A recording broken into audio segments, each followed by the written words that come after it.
أنا بالنسبة لي أن العقل اللي خلق الله عز وجل لي هو الذي يوصلني إلى معارف حقيقية، أن هذه مبادئ أولية ضرورية يستحيل التشكيك فيها. أوكي، لا أنا ما أقول يستحيل التشكيك فيها. طيب. لأن أعتقد أن العقول اللي موجودة عندنا وما يدعى بالكومن سنس أو المنطق كله مسوى عشان الكائنات البشرية تقدر تعيش على هذا الكوكب. لأن احنا فاهمين أن التفاحة اللي في الشجرة ناشفة في الشجرة، وإذا طاحت على الأرض تصقع في الأرض وبتثبت. فهذا ما ندعي أنه منطق، وهذا المفروض أنه يصير.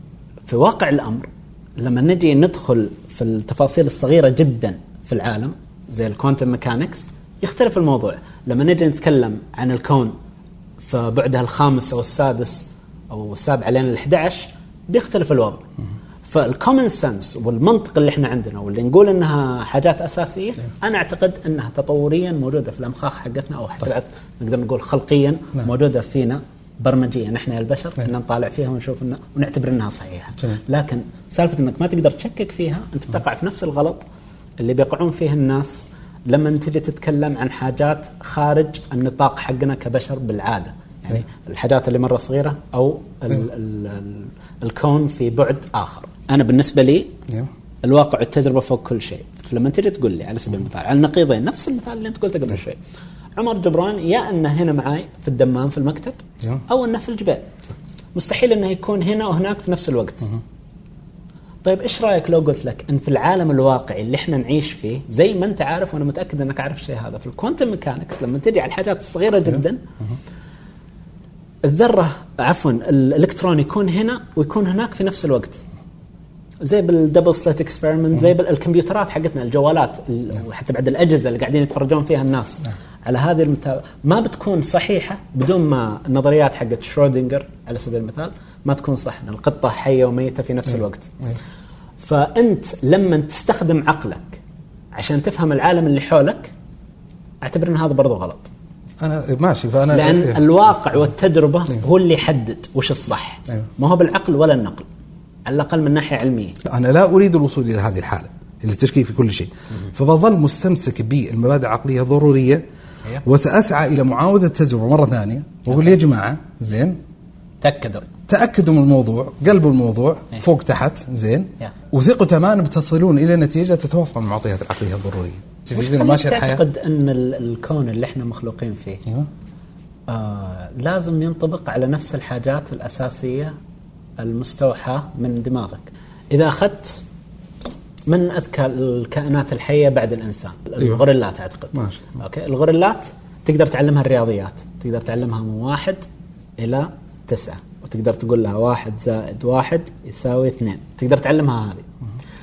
لما ترتفع عليها مو تروح توديها الجبرة ولا كالكولس، لما بس تقول لها 2 ضرب 2 يساوي 4، تكون هذا فوق القدرة العقلية حقتها، ما تقدر تفهمها، مع أن 2 زائد ضرب 2 يساوي 4.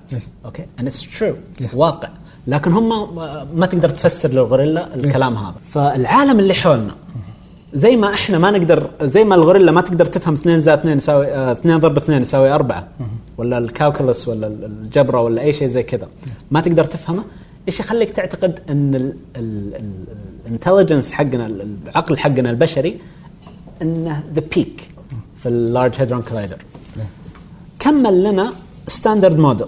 هذول الناس شغالين ليل نهار على حاجات العقل حقك أو العقول حقتنا إحنا كبشر ما تستوعبها، ما تستوعبها إنها منطقية بالنسبة لها، لأن المنطق حقك أساساً خرج من إنك طيب بس هذا حاجة سهلة جدا. يعني الحين في ضوء قدامنا ولا لا؟ في ضوء، أوكي نقدر نعرف إن في ضوء، تمام. إذا كانت الغرفة معتمة وأنا سألتك في ضوء، وإذا قلت لي لا، لكن والله كان في اكس ريز ولا جاما ريز ولا الترا حاجه فوق البنفسجيه ولا تحت الحمراء، عيونك ما تقدر تلقطها. اذا كنت تحط الحاكم والناهي بالاساس انه في ضوء ولا ما في ضوء، مخك وعقلك بيقول لك لا، انه ما في ضوء، بينما في الواقع في ضوء. اذا مشيت على المنهجيه هذه راح تلحد، لأنك بتوصل إلى السؤال حق الرب. من خلق الله؟ من خلق الله. فأنا قلت كل ما له بداية لابد من سبب، الله ليس له بداية وليس له سبب. طب كيف؟ وين جاء؟ كيف جاء؟ ما جاء لم يلد ولم يولد أول فليس قبله شيء. بس المخاخ حق البشرية ما تقدر تستوعب القضية هذه. ما تستوعب شيء. هذا ممتاز. في فيزياء الكم. أوكي. في الكوانتم فيزيكس. أوكي. زين. تعتقد أنه ممكن يجتمع النقيضين؟ نعم.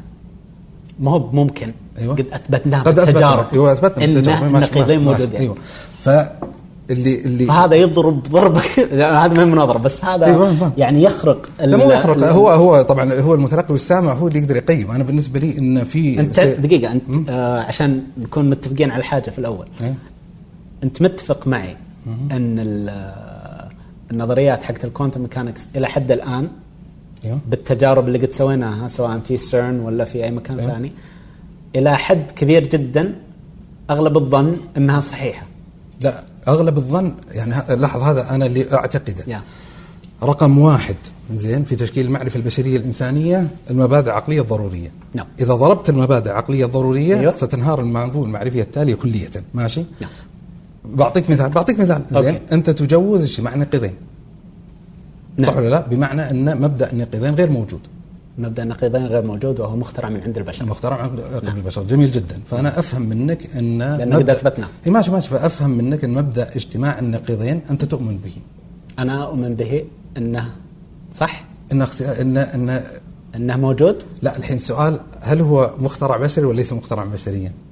لا أعتبر أنه مخترع بشري. نعم. بمعنى أنه مجرد إفراز دماغي ليس له تحقق بالضرورة الموضوع الموجود في الخارج. نعم. قد يجتمع وقد لا يجتمع. نعم. ماشي. أغلب الوقت. نعم. فأنا أقول الحين لو قلت لك أنت تؤمن بمبدأ عدم التناقض كقضية عقلية بديهية. أوكي. شو بتقول لي؟ أني أنا أؤمن فيه وأنا توقني قلت لك أني أنا ما أؤمن فيه. لا بس أنت تؤمن بها ضرورة. لا أنا ما أؤمن فيها.